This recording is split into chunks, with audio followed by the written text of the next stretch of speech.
What's up, everyone? Welcome back to Oba's Trending Gist. Today, we are diving into a story that has set Nigerian social media on fire. It is a tale of political desperation, shocking threats, and a flagrant disregard of the Nigerian constitution. The Edo State Governor, Monday Okpebholo, recently called himself the new sheriff in town and issued a threat to former presidential candidate Peter Obi, warning him about coming to Edo State. As if that wasn't enough, his party chairman openly declared there is deep-seated hatred for Peter Obi in the state. Is this the kind of politics we want, where a citizen is threatened for wanting to visit a Nigerian state? Well, two of Nigeria's sharpest journalists, Rufai Oseni and Dr. Reuben Abati, have given their critical take, and trust me, they did not hold back. So sit back and take a watch. Rufai, I'll take your comment before I take Senior Advocate of Nigeria's comment. I mean, it's clear. Yeah. We should not, you see, it goes back to our leadership recruitment process. Look at the caliber of people that we have as leaders. Just look. People that can come out and say, oh, don't come to my state because of politics. Then the party chairman also came out, say he has deep-seated hatred. That's what he said. Party chairman of a political party. So when you look at the caliber of leaders in Nigeria, you know why Nigeria has not moved forward in all these years.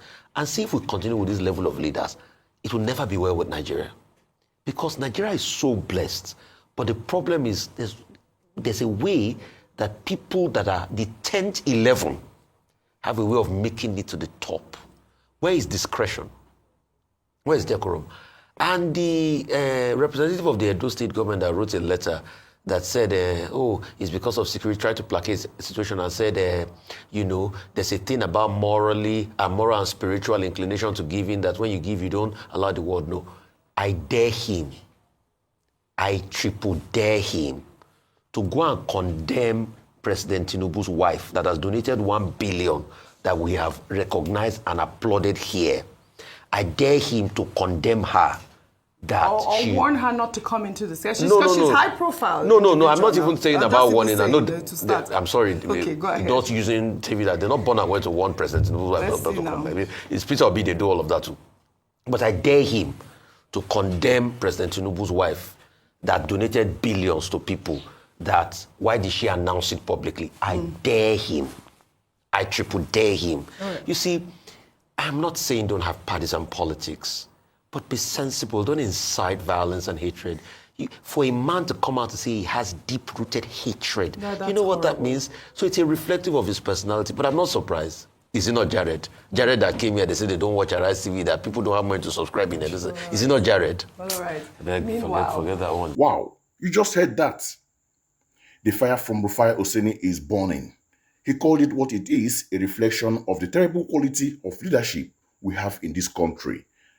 He points out the hypocrisy and dares the government to be consistent in its so-called security concerns. But beyond the passion, what does the Nigerian constitution say about a governor threatening a citizen? Is it just a political talk, or is it a serious crime? That is where the brilliant Dr. Reuben Abati comes in. Let's watch the second part as he and the team break down the legal implication with a final savage checkmate. You don't want to miss this. Take a watch. Meanwhile, Dr. Abati, if I come to you, human rights lawyer and senior advocate of Nigeria, Femi Falana, has called on Edo State Governor Monday Okpebholo to withdraw his alleged threats against Peter Obi and issue a public apology.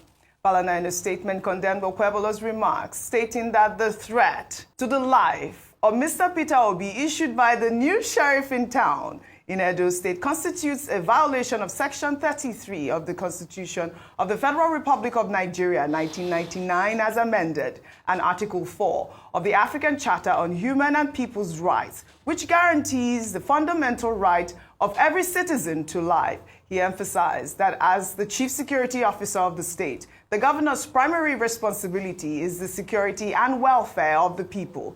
Falana urged Okpebholo to withdraw the threat, apologize to Obi, and assure him of his safety in Edo State. He added that if the governor fails to do so, Peter Obi should file an application in the Federal High Court to enforce his fundamental right to life, especially given the prevalence of mob justice in the country. Falana is urging Peter Obi to sue Okpebholo at this moment. Well, unfortunately, Governor Monday Okpebholo enjoys the right to immunity under Section 308 of the 1999 Constitution.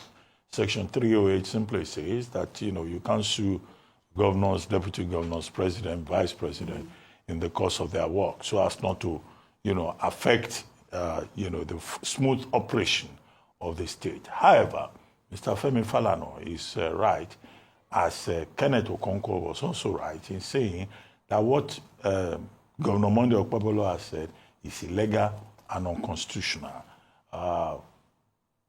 Kenneth Okonkwo, whom we interviewed earlier, added to it that it is irresponsible. Now, if you look at it from the constitutional perspective, Section 33, that Mr. Falana, SAN, referred to, guarantees the right to life. You cannot threaten somebody's life.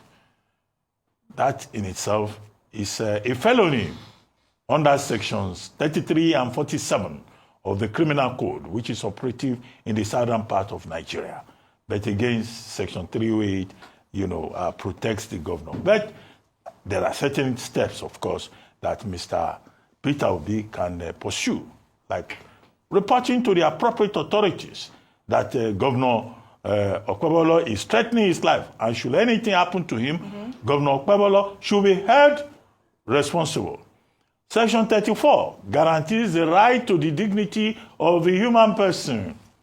He's questioning the dignity of Mr. Peter Obi. He's more or less calling him a criminal and a murderer because he says because he came to Edo State, 3 persons died. Yeah. He will have to provide the proof that the death of those 3 persons can be linked to Mr. Peter Obi. Section 39 guarantees the freedom of the right of expression. Section 40 guarantees the freedom of assembly. Mr. Peter Obi can go to any part of Nigeria and associate with anybody. All of this is covered by Section 41 sub 1, which says that there is freedom of movement in Nigeria. Mr. Peter Obi can go anywhere, just as you and I can go anywhere in this country. In fact, Section 41 says if we choose, we can choose to reside there. In fact, Section 15, sub 3 and 4 says that, in fact, you can leave your part of the country and go and settle and marry in another part of Nigeria. If Mr. Peter Obi decides tomorrow to take a second wife, will Okpebholo say he cannot come and take an Edo woman? He does not have such powers. No. And he says it's a protocol matter and all that. We saw the video now. Yes. So why do people lie in the face of evidence? Yeah. And then again, protocol. He's not a protocol person.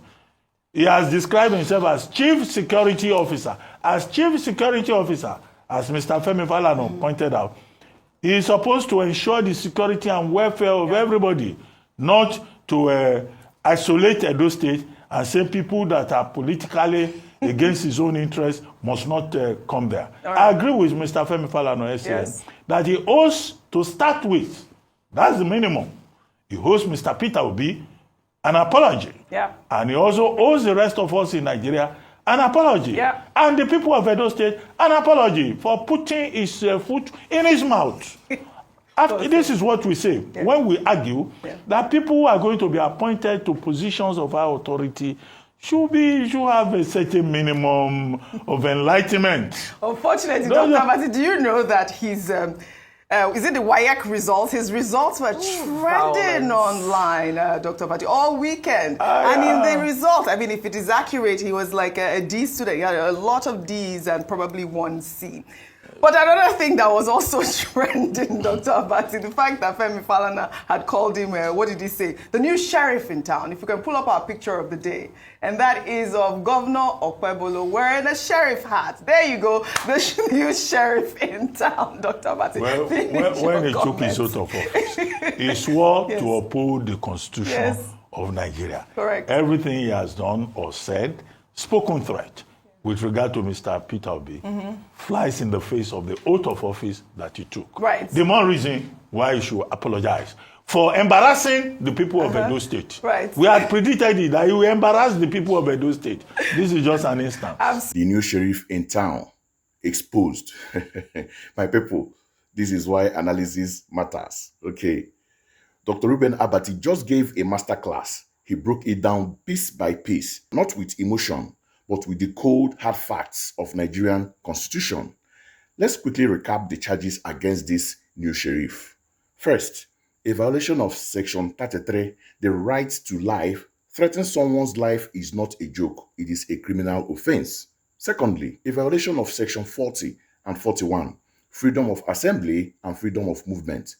The idea that Peter Obi or any Nigerian need permission or security clearance to enter Edo State is fundamentally unconstitutional and an insult to our collective citizenship.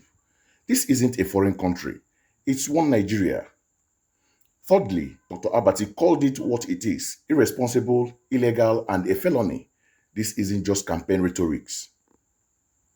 It is an attempt to incite violence and create no-go zone for political opponents, which is a very dangerous path for our democracy. And the most telling part, the hypocrisy. As Rufai pointed out, politicians and their families, including the First Lady, move around freely, making billion-naira donations publicly without anyone warning them about protocol or security. This warning is reserved only for political opponents. It shows this is not about safety, it's about intimidation. Finally, the reference of Okpebholo's trending WAEC certificate was the final nail in the coffin. It raises a critical question: should people who show such a profound lack of understanding of our constitution and basic civil rights be trusted with the leadership of the state? Is this the enlightenment we should expect from a leader? This incident is a perfect storm of everything wrong with our politics: the weaponization of ethnicity, the intolerance for opposition, and the utter disregard for the rule of law by the very people who swore an oath to uphold it. This is bigger than Peter Obi on Monday Okpebholo.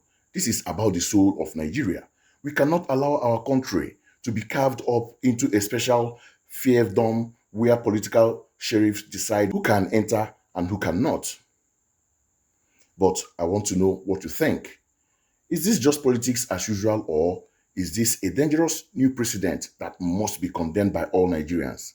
Let me know your thoughts in the comment section below.